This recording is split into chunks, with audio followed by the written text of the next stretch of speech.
Pada tanggal 15 Januari 2009, pilot US Airways Kapten Chelsea Sully Sullenberger dan Kapten co-pilot Jeffrey Skiles berangkat dari Bandara LaGuardia menuju Bandara Charlotte Douglas.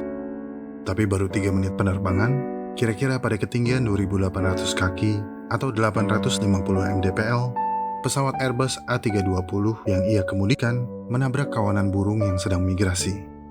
Beberapa burung masuk ke dalam mesin, mengakibatkan kedua mesin meledak dan mati. Tanpa tenaga mesin, pesawat terpaksa melakukan pendaratan darurat. Tim pengontrol lalu lintas udara segera melakukan estimasi dan menyarankan Sully untuk mendarat di bandara teraman dan terdekat, yaitu Bandara Teterboro. Namun dengan penuh pertimbangan, Sully memutuskan untuk mendaratkan pesawat di Sungai Hudson. Dan ajaibnya, ia berhasil mendaratkan pesawat di sungai tersebut tanpa ada korban jiwa. Drama pendaratan dan segala problematika yang menyusul setelahnya digambarkan dengan baik dalam film Hollywood yang berjudul Sully, yang diperankan oleh Tom Hanks.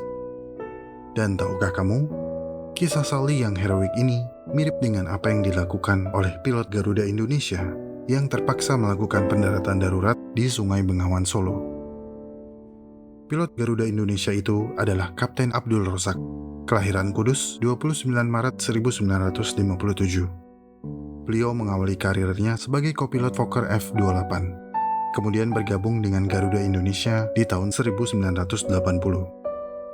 Kapten Rozak memiliki 5.086 jam terbang dengan pesawat Boeing 737. Pada 16 Januari 2002, Kapten Rozak bertugas sebagai pilot bersama kopilot Haryadi mengemudikan pesawat Boeing 737-300 milik maskapai Garuda Indonesia dengan nomor penerbangan GA421 dengan rute Ampenan, Yogyakarta. Semua berjalan seperti biasa pada hari itu. Cuaca normal, kondisi pesawat oke, dan take-off pun mulus. Namun pada pukul 15.20, ketika mencapai ketinggian 31.000 kaki di antara Surabaya Yogyakarta, Kapten Rozak meminta route direct di atas kota Blora. Tim Air Traffic Controller atau ATC atau pengontrol lalu lintas udara memberikan rute yang lurus yang melewati Blora, Purwodadi, Solo, dan Yogyakarta. Karena kalau ke kiri akan masuk ke area militer Lanut Iswahyudi yang merupakan daerah larangan terbang. Sementara kalau ke kanan ada gunung yang melintang. Oke, tidak masalah.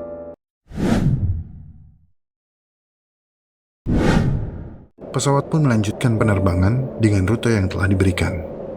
Tiba-tiba, di depan pesawat muncul kumpulan awan tebal yang disebut cumulonimbus. Cumulonimbus berasal dari kata dalam bahasa Latin cumulus yang berarti tumpukan atau akumulasi, dan nimbus yang berarti hujan. Dengan kata lain, cumulonimbus adalah tumpukan awan vertikal padat yang menjulang tinggi. Awan ini menyebabkan hujan lebat, angin kencang, dan badai petir. Cumulonimbus juga merupakan salah satu dari banyak penyebab kecelakaan dalam penerbangan. Sebagai informasi, radar cuaca di pesawat saat itu masih konvensional. Hanya menunjukkan 2 warna, hijau dan merah. Hijau berarti area tersebut aman dilalui. Merah berarti area tersebut harus dihindari. Sebelum bertemu awan, radar masih berwarna hijau. Namun seketika berubah menjadi merah saat pesawat mendekati awan tebal tersebut. Kemudian pesawat mulai mengalami turbulensi di ketinggian 31.000 kaki. Turbulensinya pada saat itu setingkat dengan severe turbulence. Severe turbulence adalah turbulensi yang sangat hebat, sehingga dapat menyebabkan penumpang dan awak kabin cedera. Sebelum turbulensi, Kapten Rozak sudah terlebih dahulu memberikan pengumuman dan menyalakan lampu seatbelt, menandakan penumpang harus duduk pada kursi masing-masing dan mengenakan sabuk pengaman. Selain itu, Kapten Rozak juga menyalakan ignition yang berfungsi untuk menambah pengapian dan menyalakan mesin anti-es agar mesin tidak membeku dan mati. Ini sudah sesuai prosedur, karena di dalam awan cumulonimbus terdapat kombinasi butiran air dan es yang banyak. Jika butiran ini masuk ke dalam mesin, maka dapat membekukan mesin pesawat hingga menyebabkan mesin mati. Begitu masuk ke dalam rangkaian awan cumulonimbus, tidak ada pilihan lain bagi Kapten Rozak, kecuali tetap terbang menembus awan. Berbekal pengalaman dan jam terbangnya, Kapten Rozak tetap tenang. ia menurunkan altitude pesawat ke ketinggian 23.000 kaki untuk mengantisipasi badai hujan dan petir. Tapi apes, kedua mesin pesawat malah mati mendadak.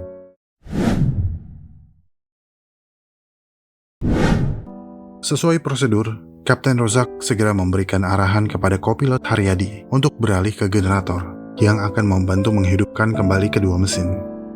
Tapi yang terjadi justru sebaliknya. Electricity power rusak, artinya kedua mesin mati total. Saat menembus awan cumulonimbus, pesawat sempat kontak dengan ATC Semarang yang memberi clearance untuk turun ke ketinggian 9.000 kaki. Dan kontak tersebut adalah kontak terakhir dengan menara pengawas sebelum kedua mesin pesawat mati. Meski jam terbang pilot dan kopilot sudah tinggi, sangat manusiawi jika mereka merasa khawatir dalam keadaan ini. Kopilot Haryadi sempat panik. "Astagfirullah, Cap. Dua mesin mati semua. Apa yang harus kita lakukan?" Tapi Kapten Rozak berusaha tidak panik dan tetap tenang. "Kita harus tetap tenang."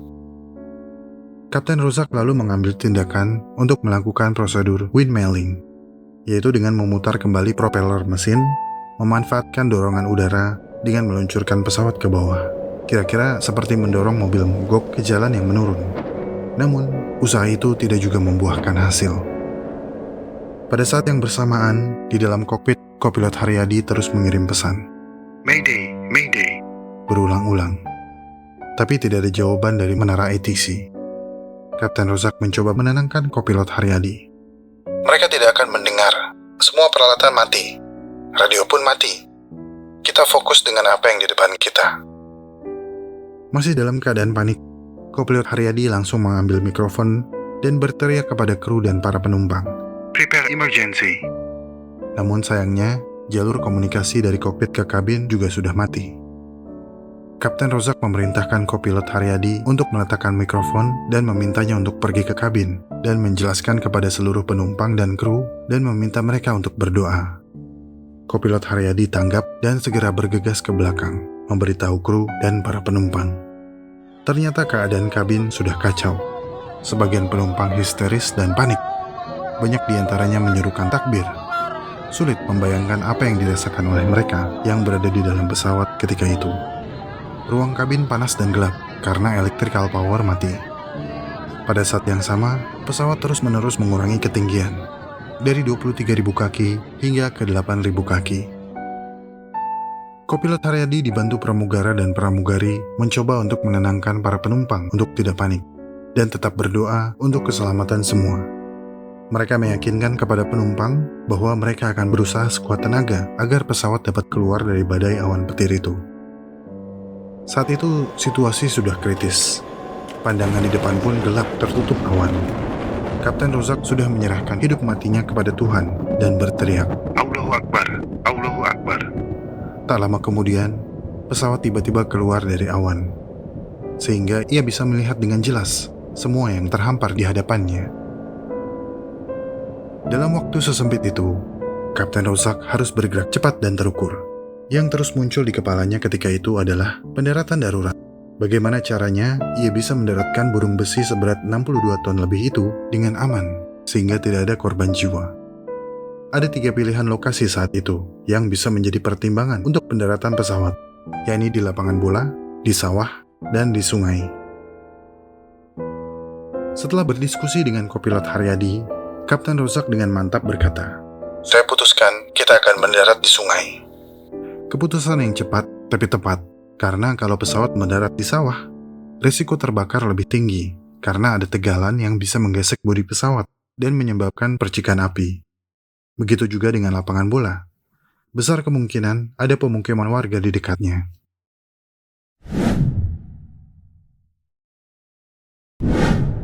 Dengan cekatan, Kapten Rozak berhasil memutar dan mendarat dengan selamat di sisi kanan Sungai Bengawan Solo. Ajaibnya, pesawat mendarat di area dangkal dengan kedalaman kurang dari 10 meter. Tetapi tidak ada kerusakan parah di badan pesawat. Kru pesawat kemudian membantu penumpang agar bisa keluar dari pintu pesawat dengan aman. Para penduduk desa Serenan, Klaten, dan warga lain dari desa sekitar yang melihat kejadian itu sangat sigap dan ikhlas membantu. Tidak satupun barang penumpang yang hilang. Penumpang yang tidak terluka dan barang-barang pribadinya ditampung sementara di sebuah rumah kosong milik seorang warga. Sementara, penumpang yang mengalami luka segera diangkut dengan kendaraan yang tersedia dan dibawa ke klinik terdekat. Usai evakuasi, Kapten Rozak menghubungi Jogja Tower melalui telepon seluler dan melaporkan perihal pendaratan darurat dan di mana lokasi pendaratannya. Tim penyelamat tiba sekitar 2 jam kemudian, dan semua penumpang dan awak kabin dibawa ke rumah sakit untuk diperiksa kesehatannya. Atas keputusan cepatnya, 54 penumpang dan 5 kru bisa mendarat dengan selamat. Namun sayang, seorang kru kabin, Santi Anggraini, dinyatakan meninggal dunia, sementara 12 penumpang mengalami cedera.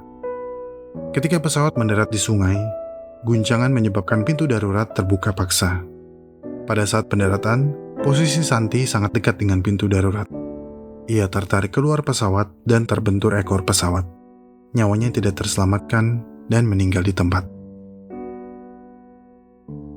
Menurut banyak pengamat penerbangan, pendaratan darurat yang direkomendasikan memang wilayah perairan, seperti sungai atau laut. Ini dilakukan untuk meminimalisir gesekan batu atau logam ke bodi pesawat yang dapat menyebabkan terjadinya kebakaran atau ledakan. Di sisi lain, aktivitas warga di laut dan sungai lebih sedikit dibandingkan di darat. Kapten Rozak sedari awal sudah sadar akan hal itu.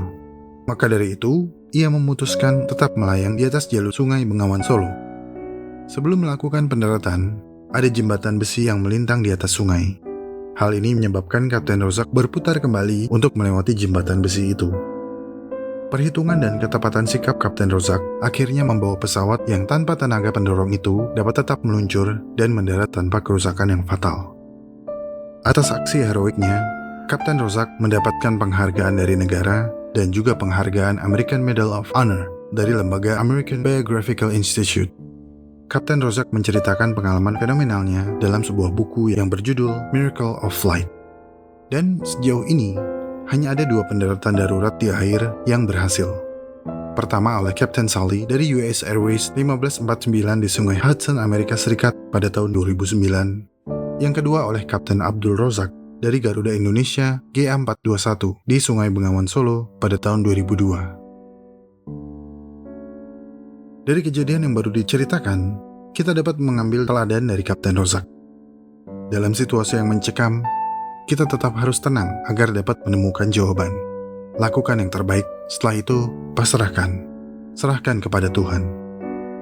Duka cita mendalam kami utarakan kepada keluarga pramugari Santi Anggraini. Semoga yang ditinggalkan diberikan kesabaran dan ketabahan.